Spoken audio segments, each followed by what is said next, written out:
안녕하세요. 안녕하세요. 이제 더위가 슬슬 시작됩니다. 우리 강의가 민수기에서 시작해서 오늘 신명기까지 15번째 시간. 다음 한 번 더 하면 신명기 공부까지 마치게 됩니다. 한 장 한 장 구절 공부해야 좀 더 깊이 들어갈 수 있는데 어쩔 수 없이 건너뛰다 보니까 수박 거달기식이 됐습니다. 그러나 여러분이 듣기를 잘 들어서 생활에 적용을 잘하면 열매 맺게 될 줄로 압니다. 자, 오늘은 신명기가 34장까지 있는데 끝에서 두 번째 장 33장 1절에서 공부를 시작하겠습니다. 신명기 33장 아주 특별한 장입니다. 창세기 49장과 짝을 이루어서 신명기 33장은 모세가 죽기 전에 12지파에 대해서 한 지파 한 지파 이름을 낱낱이 짚으면서 축복 기도한 내용이 신명기 33장입니다. 아주 특별한 장이지요. 33장 1절 하나님의 사람 모세가 죽기 전에 이스라엘 자손을 위하여 축복함이 이러하니라. 그 당시에 모세가 120세 살았다는 것은 대단한 나이지요.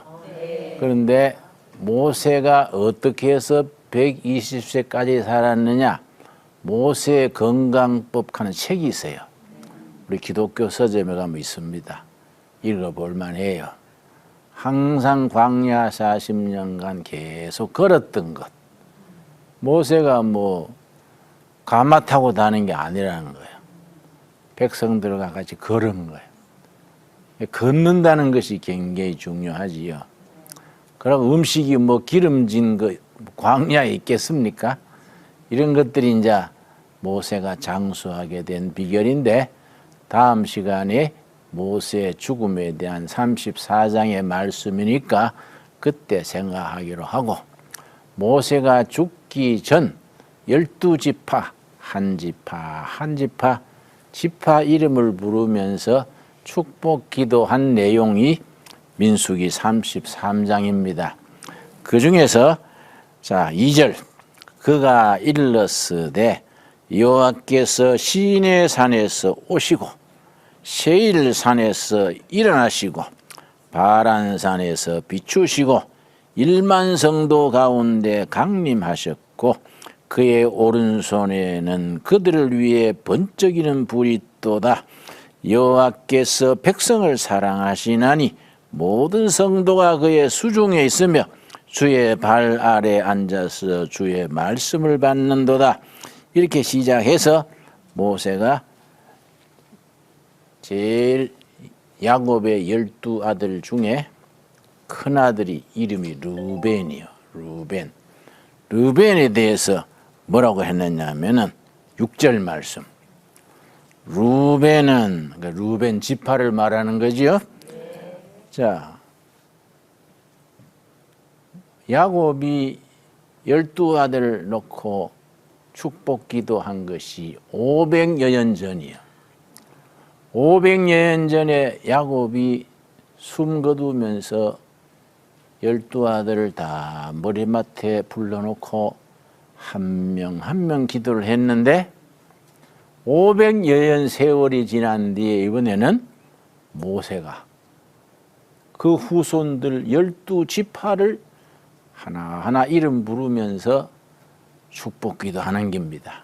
그런데 성경 읽다가 놀라는 것은 500년 전에 모세가 12아들을 위해서 기도한 내용하고 500년 뒤에 모세가 12지파를 위해서 120살 죽기 전에 기도한 내용이 맥을 같이 하는 겁니다. 그래서 이게 아주 기막힌 거예요. 구약에는 야곱의 12아들이 12지파를 이루어서 하나님의 구원 역사를 펼쳐나갔고 신약에 가면은 12지파 대신에 12제자요. 12제자가 뽑혀서 교회를 세우고 복음 전파하는 길을 열었지요. 그리고 또 요한계시록에 가면은 천국에 12문이 있어.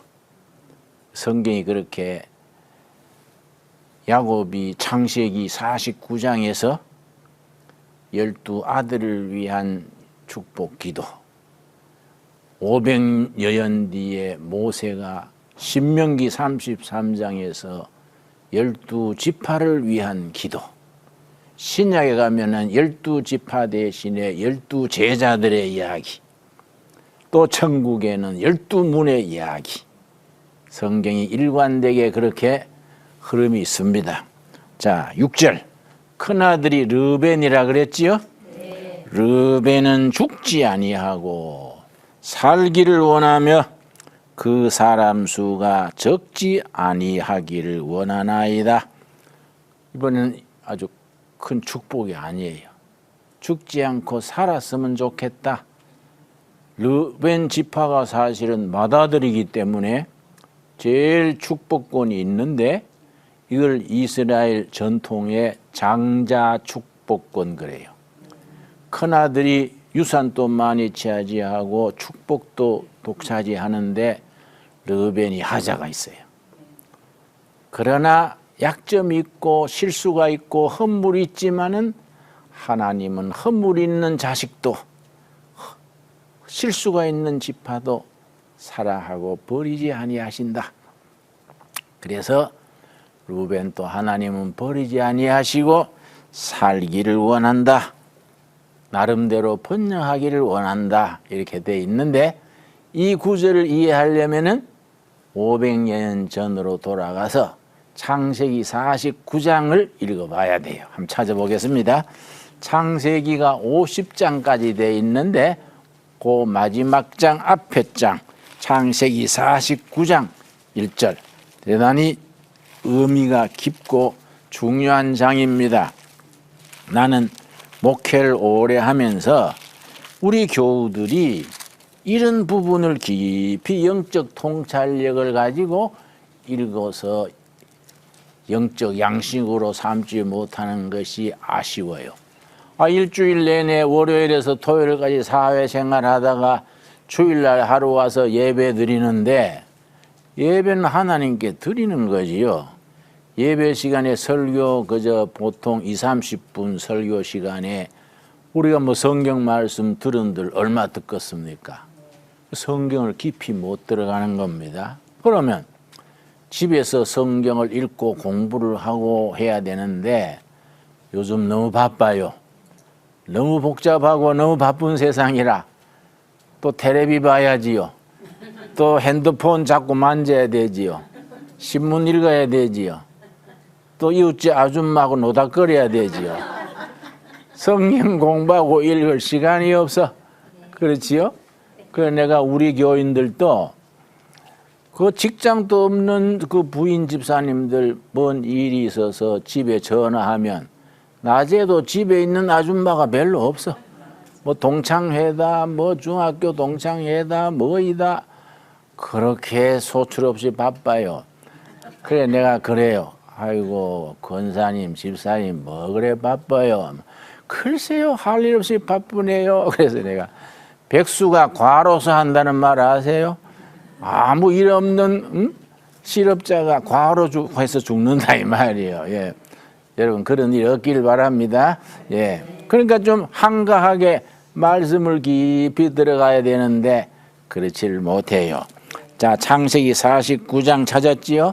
네. 여러분이 창세기 찾는 시간 내가 드리느라고 딴소리 좀 하는 거예요. 싱거운 소리 하는 거예요. 49장 1절 야곱이 그 아들들을 불러 이르되 너희는 모이라. 너희가 후일에 당할 일을 내가 너희에게 이르리라. 이때 야곱이 137세예요. 모세가 죽을 때는 몇 살이라고요? 120세. 이 야곱의 아들 요셉은 몇 살에 죽었느냐? 110세예요. 110세. 그런데 야곱은 그 나이에 오래 살았지요. 그러니까 장수에 축복받은 사람들이지요. 또 요수아서에 요수아도 110세에 죽었어요. 그런데 2절 너희는 모여들어라 야곱의 아들들아. 야곱의 아들들이 몇 명이라고요? 12명이 나중에 12지파의 시조들이 되는 겁니다. 너희 아버지 이스라엘에게 들을지어다. 당연히 첫 아들이 나오지요. 첫 아들 이름이 르벤이요. 르벤이라는 이름은 성경에 이름 짓는 얘기가 나오는데 레아와 라헬 두 아내가 있었는데 남편 야곱이 동생 라헬을 그렇게 사랑하고 레아는 좀 왕따하는 거예요. 레아가 아들이 낳고 싶어서 남편 사랑을 얻고 싶어서 얼마나 마음 태웠는데 드디어 남편 사랑받는 라헬보다 자기가 먼저 아들 낳은 거예요. 그래서 이름이 르벤, 보라 아들이다. 우리식으로 말하면 왔다, 짱이다, 아들이다. 이게 르벤이에요. 르벤. 이해가지요? 얼마나 기뻤으면 왔다, 아들이다. 이게 르벤이에요. 자, 그런데 문제가 있어. 3절 르벤아 너는 내 장자요 내 능력이요 내 기력의 시작이라. 위풍이 월등하고 신장이 크고 얼굴이 잘생겼다면 옛날 채무룡이나 이런 사람처럼 아주 멋진 미남으로 생긴 거야. 요새 뭐 신진 배우들 내 이름을 모르고 우리 시대는 뭐 채무룡, 신성일 이런 사람들이 제일 됐으니까 그 정도 되는 위풍이 당당하고 권능이 탁월하다마는 능력이 있는 거예요. 지도력이 있고 실력도 있고 일처리도 잘하고 권능이 탁월하다마는 이 많은이 문제라. 그죠? 체격 좋고 인물 좋고 능력도 있다. 그런데 이 많은 붙음이 문제가 있는 거야. 니는 인물은 빤빤하다마는 뭐 좀 시원찮은 게 있다 이거지. 김진영 목사가 설교는 잘한다마는 뭐 인물이 보는 사람이 보기에 미안하다든지 뭐가 있다 이거지. 이게 안 붙어야 되는데. 그 다음이 르벤이 이게 문제라. 그 다음이 문제라. 4절 말씀. 물이 끓음 같았은즉 아주 막말로 성질이 개떡 같다 이 말이야. 그걸 개성적이다 그래요. 개떡 같은 성질. 솥에 물 붓고 장작을 확 떼면 물이 확 끓지요. 계속 불을 떼면 물이 막 뒤집어져. 손 안에서 위에 물 아래 물 막 뒤집어지는 거예요. 그 성격이 아침 저녁이 다르다 이게. 정서적으로 불안정하다 이게.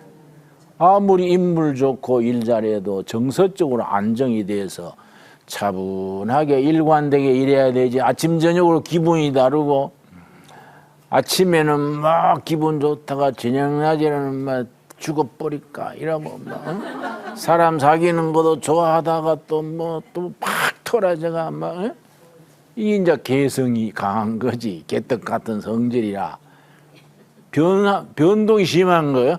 물이 끓음 같았은즉 아침 저녁이 다른 거야. 그러니까 큰 일을 못하지. 꿋꿋하게 나가야 뭔 일을 할 텐데 자꾸 성질이 변동이 심하니까 사회성이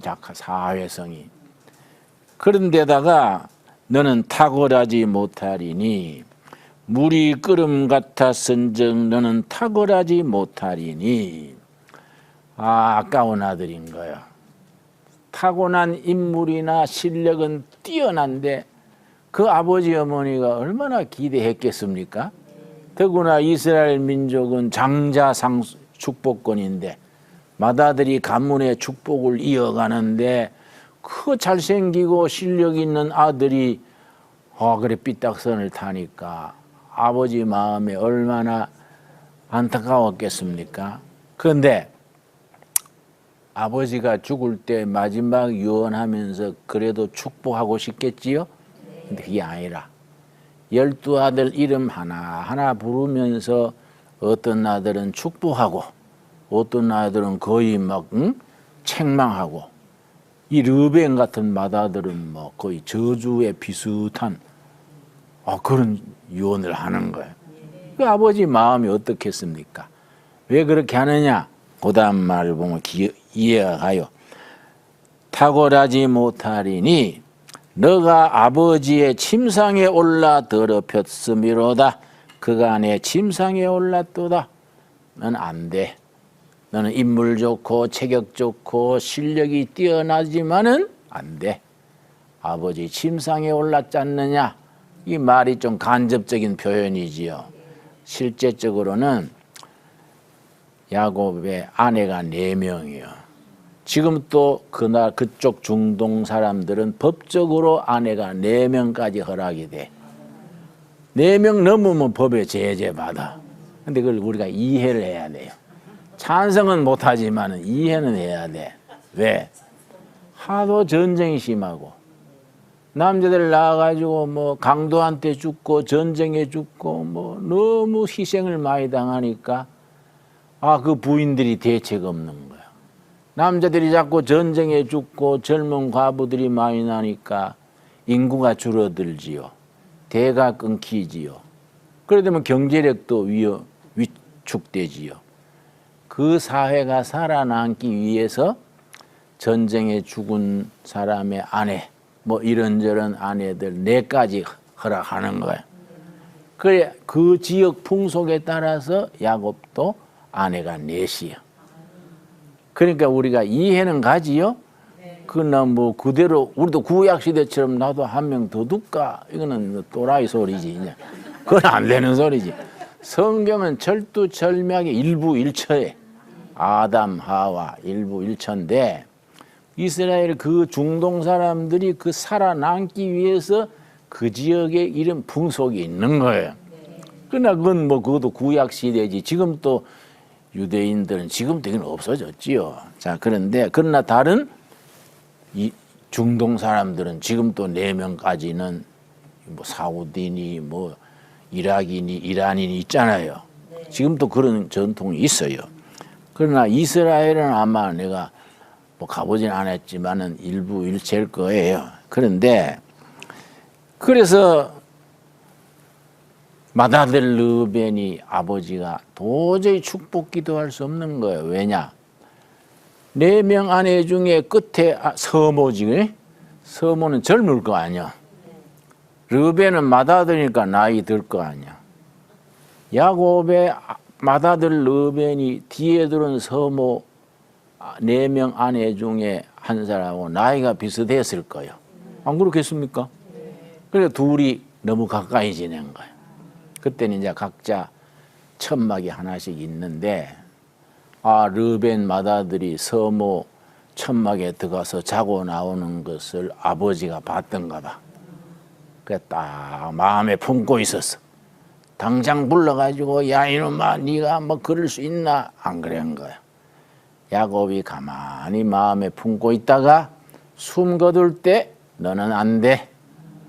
너는 서모의 방에 들어가서 아버지의 침상에 네가 올랐지 않느냐? 그 말의 의미를 알지요? 네. 도덕적으로 이건 안 되는 거예요.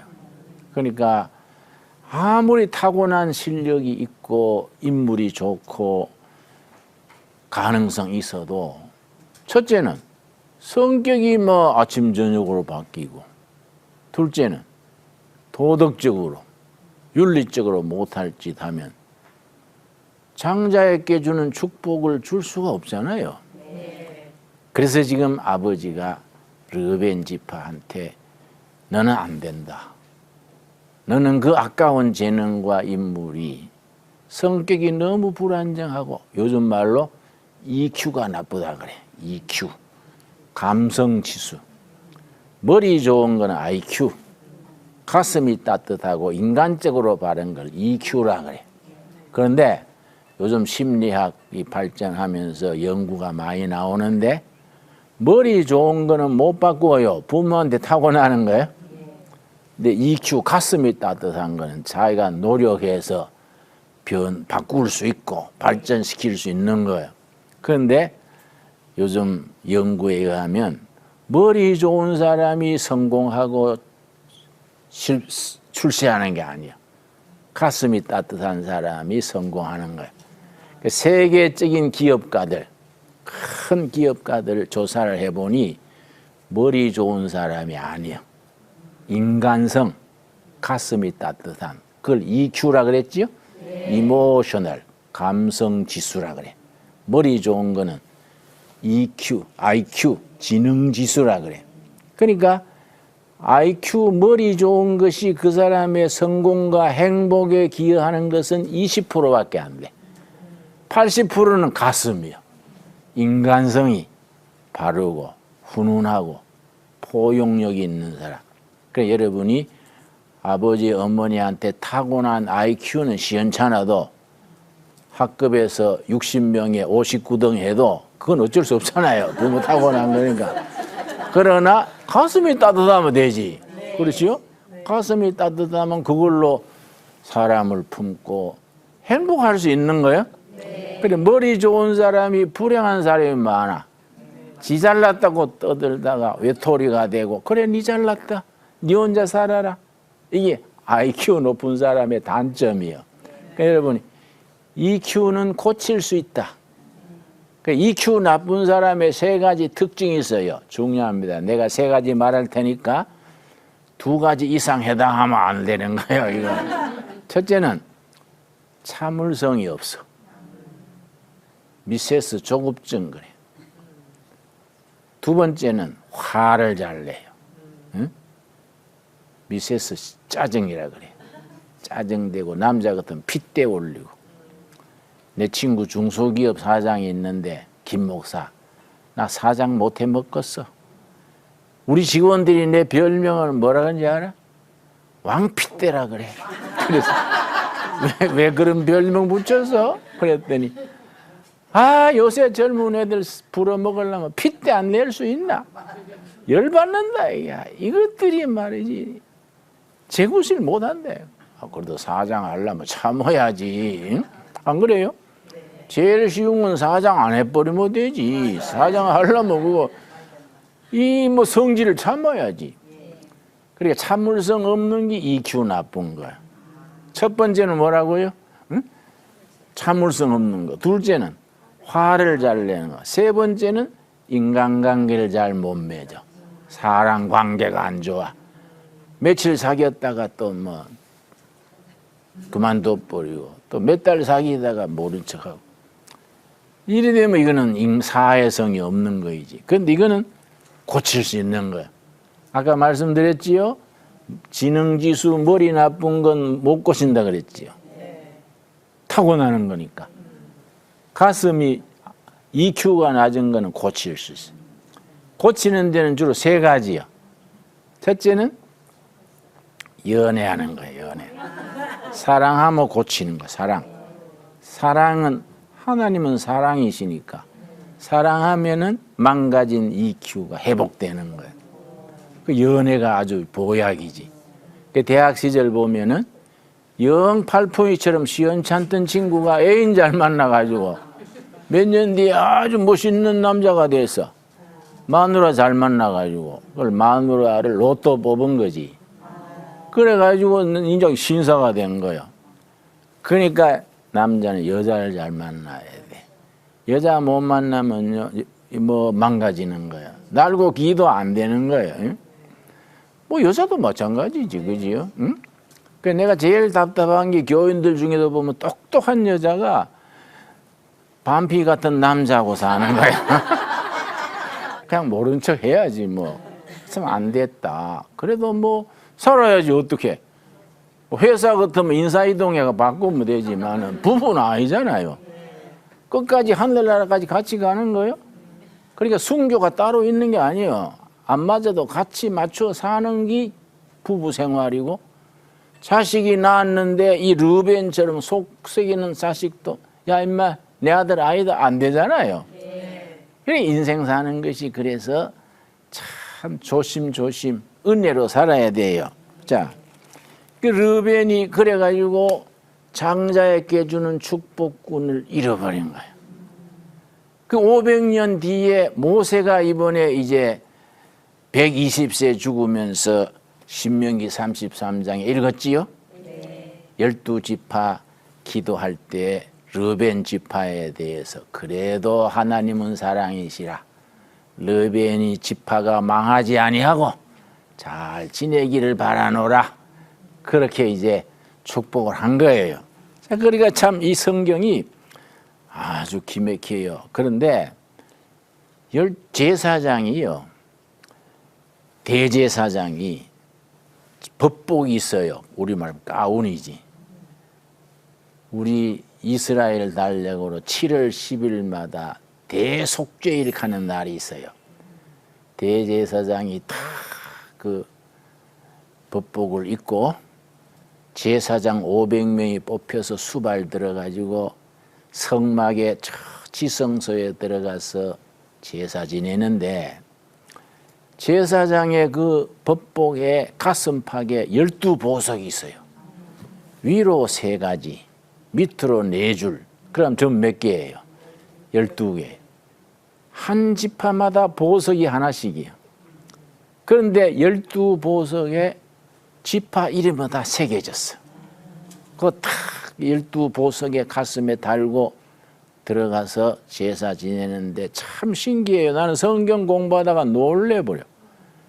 창세기 49장에 야곱이 12아들에 대해서 기도한 거 하고 신명기 33장에 모세가 12지파에 대해서 기도한 거 하고 또 출애굽기 28장에 나오는 대제사장의 가슴에 있는 12보석의 성격이 있어요. 이게 서로 맞는 거예요. 성경 읽다가 놀래버려요. 자, 출애굽기 28장 15절 봅시다. 출애굽기 28장 15절 천천히 찾읍시다. 28장 15절에 대제사장 가슴에 보석이 몇 개 있다고요? 12개. 그 12개 하나하나 보석마다 지파 이름이 새겨져 있어요. 그 지파의 그 보석의 성격하고 12아들 12지파의 그 살아오는 내력이 맞는 거예요, 이게. 그래서 성경 공부하다가 깜짝 놀래요. 성경을 읽으면 읽을수록 무진장이에요, 무진장. 자, 17절, 28장 17절. 그것에 4줄로 보석을 물리되 첫 줄은 뭡니까? 홍보석, 황옥. 황옥은 토파즈라는 게 있는데 이사갈 지파 거예요. 녹죽이요. 둘째 줄은 첫째 뭡니까? 석류석. 석류석이 이게 르벤 지파 거예요. 근데 석류석 하니까 잘 모르지요. 요즘 말로 에메랄드야, 에메랄드. 에메랄드가 르벤하고 왜 비슷하냐? 에메랄드는 푸른 바다빛게, 푸른 바다, 바다의 초록색, 푸른 초록색. 여러분 바닷가 향 가보셨나요? 아침 저녁으로 색깔이 변해요. 해가 뜰 때 바다 색깔이 다르고 질 때 다르고 그 태양 반사로 바다 빛깔은 자꾸 바뀝니다. 이 르벤 성격하고 비슷한 거예요. 그래서 에메랄드 보석을 가지고 있으면은 재난을 많이 당한다. 그런 전설이 있어요. 그러니까 르벤 지파하고 비슷한 거지. 그러니까 대제사장이 제사를 지낼 때 가슴에 탁 12보석을 딱 붙이고 들어가는데 위로 3줄, 밑으로 4줄 보석 하나하나 지파 이름을 새겨놨어. 그런데 거기 아주 뜻이 깊어요. 자, 15절, 28장 15절. 성경을 깊이 해석하면 무궁무진이지. 너는 판결 흉패를 에봇 짜는 방법으로 흉패, 가슴에 다는 패, 에봇 짜는 방식으로 금실과 첫째 무슨 색이지요?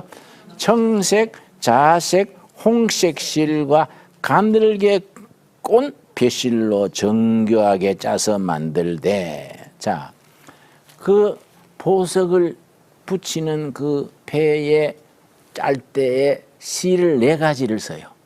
청색, 자색, 홍색, 흰색 비요. 4가지요. 근데 이걸 그냥 4가지로 재서 안 하고 초대교회부터 여기에다가 복음적인 영적 의미를 부여했어요. 첫째는 청색이라 그랬지요? 청색은 하늘색이지. 요한복음. 그걸 짐승에 비유해서 독수리 복음 그래요. 왜냐? 하늘을 나는 독수리가 날짐승 중에 왕이니까. 그 요한복음을 하늘복음, 청색복음, 독수리복음 그래. 실로는 청색실이요. 둘째는 자색. 이거는 마태복음 그래. 왜냐? 자색은 동양이나 서양어나 왕들이 입는 옷이요. 그 옛날에 평민이 자색 옷을 입으면 처형당했어요.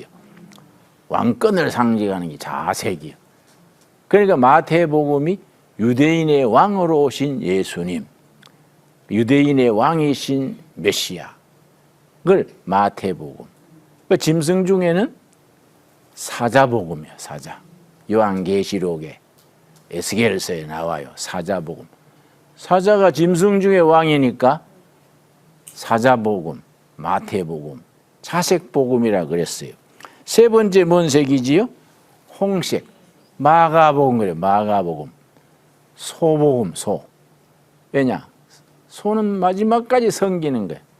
평생 일하다가 껍질은 가죽으로 쓰고, 소 꼬리도 꼬리 곰탕, 뼈도 소 우려 먹고, 소 뿔도 단추로 쓰고, 소는 하나도 버린 게 없이 마지막까지 섬기는 거예요. 그래서 사복음서 중에 섬기러 오신 예수님, 마가복음. 그리고 이거는 짐승 중에 홍색, 소복음이 소복음. 하나 남았지요? 흰색, 흰색 실은 이거는 누가복음이에요. 인간이신 예수님. 누가복음. 그렇게 이렇게 해석을 한 거예요. 내가 그렇게 해석하는 게 아니고 초대교회 때부터 교부들 시대부터 그렇게 영적 의미를 붙였어요. 이게 또 너무 잘못 깊이 들어가지고 빗나가 버리면은 복잡해지지요. 우리 믿음의 선배들이 그런 영적 의미까지 붙였다. 그렇게 알고 있으면 돼요.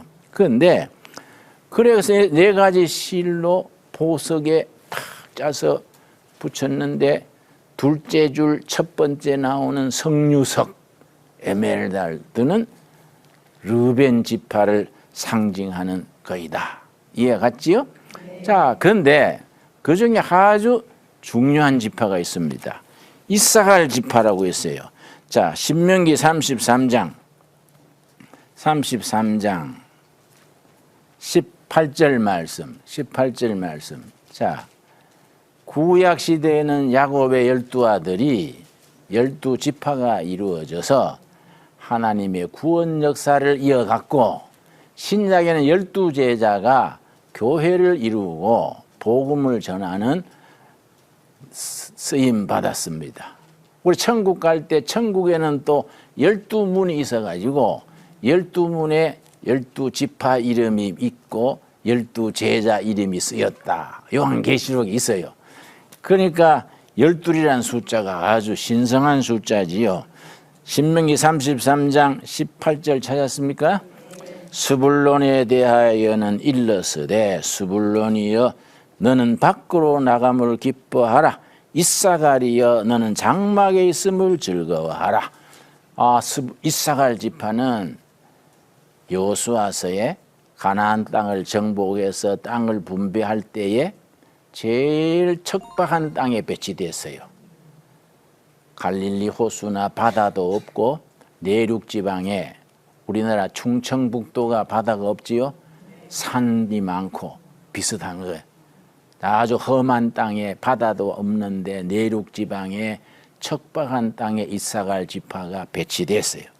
이사갈이여 너는 장막에 있음을 즐거워하라. 그들이 백성들을 불러 산에 이르게 하고 거기에서 의로운 제사를 드릴 것이며 바다에 풍부한 것과 모래에 감추어진 보배를 흡수하리로다. 그 메마른 땅, 척박한 땅에 산중에 들어갔는데 이사갈 지파가요 아주 훌륭해서요. 그 메마른 땅에서 개척자로 개간해가 살아가면서 하나님을 제일 잘 섬기고 사람을 키웠어. 인재를 많이 길렀어요. 그래가지고 이스라엘 역사가 아주 위험할 때, 환란이 왔을 때 이사갈 지파 출신들이 깃발을 올리는 거예요. 그러니까 우리나라 지금 나라가 흔들흔들 하잖아요. 이 잘 될지 못 될지 모두 고개를 갸우뚱하지요. 어떤 사람 나한테 전화해요. 목사님 이러다가 우리나라 망하는 거 아닙니까? 그러면 그런 걱정 마세요. 잘 될 깁니다. 아, 목사님 확실합니까? 그럼요. 우리가 애국가가 얼마나 좋은데 하나님이 보호하사 우리나라 만세. 열심히 기도하고 하나님 믿읍시다. 아이고 목사님 말씀들이 안심이 되네요. 나라 걱정 많이 하는 거예요. 이럴 때 이사갈 지파 같은 그런 지파가 필요한 겁니다. 자, 역대상 12장 한번 봅시다. 역대상 12장. 이사갈 지파가 어떻게 쓰임 받는가 한번 찾아보는 겁니다.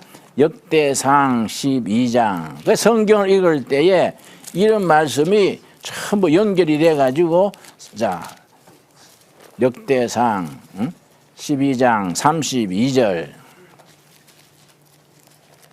성경 말씀이 그렇게 연결이 돼야 돼. 저 구약과 신약과 창세기와 출애굽기 전부 연결이 돼 가지고 영적으로 연결이 돼서 은혜가 깊어져야 되는데 그게 교인들이 그래 되지 못하고 한 부분씩 읽으니까 은혜가 깊이 들어가지 못하지요. 멀쩡하던 사람이 성경만 펴면은 막 졸음이 오네. 이름도 뭐 김씨 박씨 이름 좋을 낀데 뭐 이사가니 스불로이니 뭐 멜기세덱이니 이게 들어도 모르겠고 지명도 뭐 부산 전주 목포 하면 쉬울 낀데 뭐 부엘세바니 뭐 이름이 이상하잖아요. 성경만 들면 잠이 와버리는 거예요. 왜냐? 은혜를 한 단계 더 깊이 들어가야 돼요. 자, 역대상 12장 32절 찾았습니까? 자, 이사갈 자손 중에서 이사갈이 시조가 되는 이사갈 지파 얘기요. 제일 험한 땅에 배치받았다 그랬지요. 그런데 그걸 뭐 불평하지 아니하고 거기서 개척자로 살아가는 거예요. 그래서 32절 이사갈 자손 중에서 시세를 알고 시대가 지금 어떻게 나가야 된다.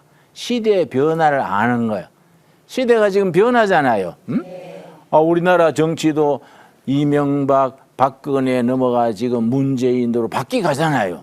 시대가 바뀌었는데 생각은 딱 옛날 생각하면 뒤처지는 거예요. 시대가 변하는 시대의 변화를 알고 그 말이에요. 시세를 알고 이스라엘이 마땅히 행할 것을 아는 우두머리가 200명이니 그들은 그 모든 형제를 통솔하는 자이며 이 역대상 12장이 어떤 시대냐 하면은 사울왕이 40년간 다스렸지요. 사울왕 다음에 다윗이 등장하는 거야. 그런데 사울은 지는 달이요. 다윗은 뜨는 해고 이 바뀌는 기간에 혼란이 온 거예요. 바뀔 때는 혼란이 오잖아요. 혼란한 시대에 백성들이 이리 갈까 저리 갈까 우왕좌왕하는 거예요. 사울 시대에 잘 먹고 살는 사람들은 안 뺏기려고 그러잖아요. 새로 뜨는 다윗 사람들은 또 밑바닥에서 준비가 될 때 있지 않습니까? 백성들이 아주 처신이 곤란한 거예요. 이럴 때 누가 깃발을 들었느냐? 저 험한 오지에 개척자로 살던 이사갈 지파가 딱 깃발을 든 거예요. 지금 이 시대는 새로운 지도자 다윗한테 뭉쳐야 된다. 모두 길을 죽이고 어째야 될까 하던 사람들이 이사갈 지파가 딱 깃발 들고 나가니까 그렇구나. 다윗을 우리가 중심으로 뭉쳐야 되겠구나. 이사갈 지파가 결례와 민족이 나갈 방향을 제시한 거예요. 이사갈 지파가 위대한 거예요. 그러니까 백성들이 중간에서 우왕좌왕하다가 제일 오지에서 시원찮은 지파로 구박받던 이사갈 지파가 시세를 알고 나라가 나갈 방향을 아는 그리고 그런 걸 아는 지도자가 몇 명 있었다고요? 200명. 사람을 키운 거야. 몇 명을 키웠다고요? 200명. 우리나라 국회의원이 300명이요? 대충 알만하지요? 그 200명을 딱 지도자로 해가지고 깃발을 드니까 다른 지파들도 맞아. 다윗 쪽에 우리가 힘을 모으자. 미래의 희망이 생기니까 그 뒤에 보면은요. 좋은 민족의 기쁨이 넘치게 됐다. 백성들은 그때나 지금이나 희망이 있으면은 기쁜 거야. 행복한 거야.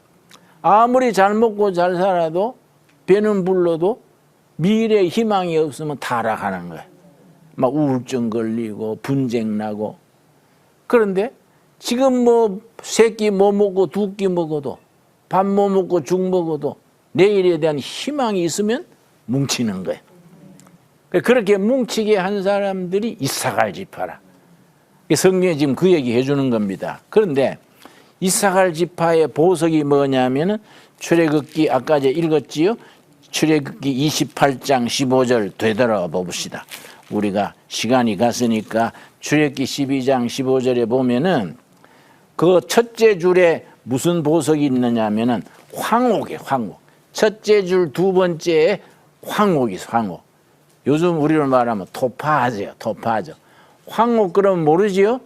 그런데 우리 토파즈 그러면 나도 토파즈 안 봤어요. 어떤지 모르겠어요. 책 보고 아는 거이지. 토파즈 보석은 밝을 때는 희미해요. 어두울 때 빛나는 거예요. 이 토파즈 보석이요.